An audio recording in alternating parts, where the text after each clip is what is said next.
Hi, I had a parent ask me today about what's the best way to work with my child and their anxiety, their obsessions, and their perseveration.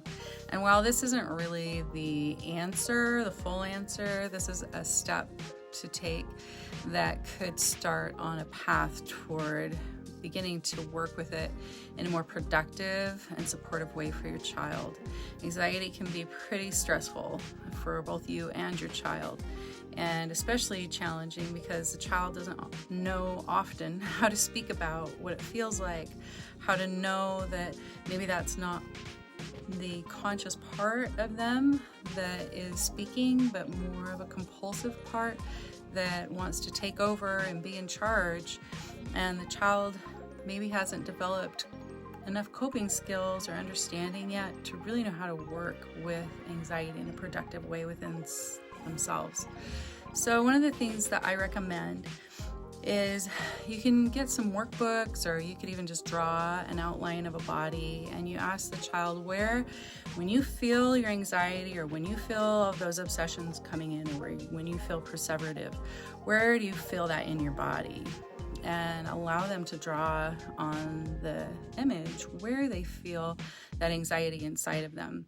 And once they're able to do that, then you can take it another step further and say, now what would that look like? What does it look like? Is it big, black, and furry? Does it have red eyes? Is it purple? What does it look like? Do you just have lots of eyes all over it? And give the child an opportunity to kind of create what that might look like for them. Once they're able to do that, then take the image, or ask your child to draw the image outside of that body form and put it on the side and create it, as crazy it needs to look. It's black and furry with 50 eyes on it, and it's got these long legs and whatever that the child wants to create. And as they do that, and once that's done, encourage the child to name it. What's the name of this hairy, furry thing? Once maybe they're going to name it Harry. Well, look, here's Harry, and look, there's you. And when Harry is out here and he's not inside of that body, did you know that the body and Harry can actually have a conversation? And begin to encourage the child to talk, even just on the paper, about, from the body, from them. Let's say their name's Jake. Let's have Jake talk to Harry. What would Harry say to Jake? Harry's always saying, when's that next package coming? I'm so worried about it. It's supposed to be here in 5 days, and I don't know when it's going to come. Mom, please tell me when it's going to come. How am I going to get it? What's it going to look like? Wow, that's a lot of conversation Harry's having. And how does Jake feel about that? What can Jake say to Harry? And just encourage that kind of a little interaction and conversation.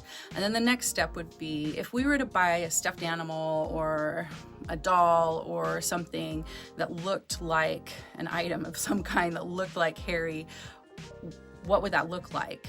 And maybe just go online or go shopping and see if you can find some kind of representation of Harry that is anxious or perseverative or obsessive or worried, whatever that is, and bring that item home. And then as a parent, one of the things that you can do is to utilize some of the language that your child uses when Harry shows up.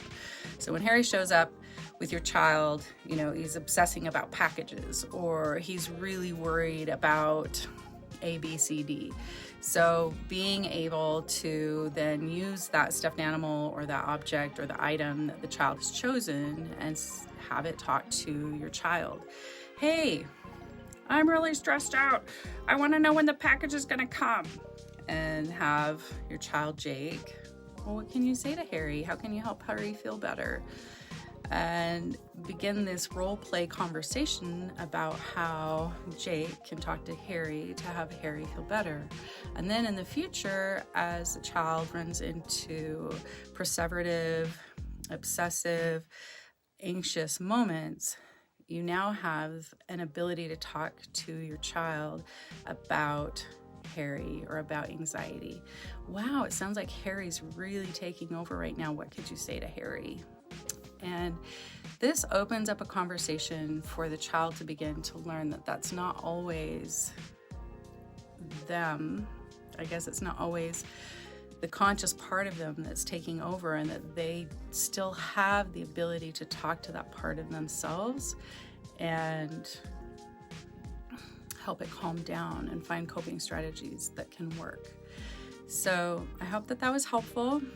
And again, it's just a step forward in one direction. Whether it works for you or not, I don't know, but I sure hope it might help at least a conversation start and something to try. I hope you have a great night. Thanks for being here.